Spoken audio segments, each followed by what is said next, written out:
Dans ce monde, les vampires et les humains vivent ensemble. On ne sait pas quand ils sont apparus pour la première fois, mais ils sont évidemment plus forts que les humains. Ce webtoon nous parle d'un vampire. Un jour d'hiver glacial, le prêtre Michael aperçoit dans la rue une petite fille de 10 ans allongée sur le sol.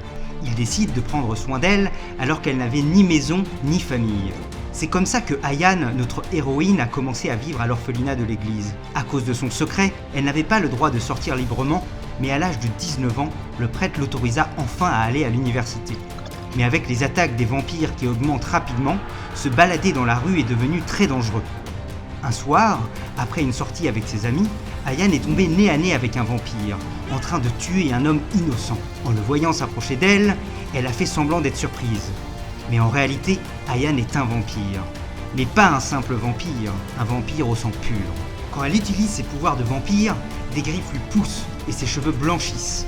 Pas de panique, pour se calmer et regagner son apparence humaine, il lui suffit de porter une couronne d'épines que le père Michael lui a offerte. Elle veut vraiment vivre comme tout le monde.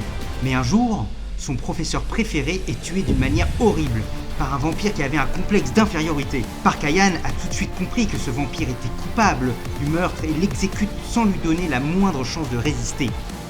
Ce meurtre de vampire amène un policier sur la scène, mais ce n'est pas un flic normal, il est spécial. Wang Wong-tae est le capitaine de l'équipe spéciale contre les vampires. Son surnom, Fantôme chasseur de vampires. Un homme plus que parfait aux compétences impressionnantes. Monsieur le flic découvre alors rapidement que Ayane est liée à cette affaire.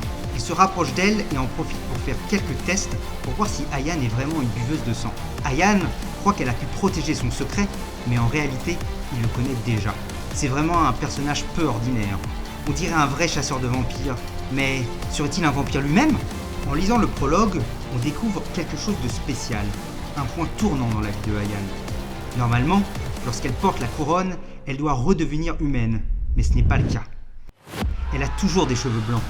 On la voit dire « Je vais faire en sorte que cet enfer retourne à la normale.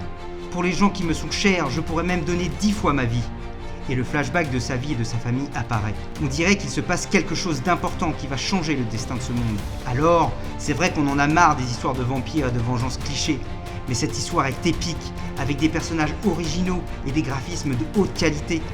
Si vous voulez en savoir plus sur White Blood, téléchargez l'application Webtoon.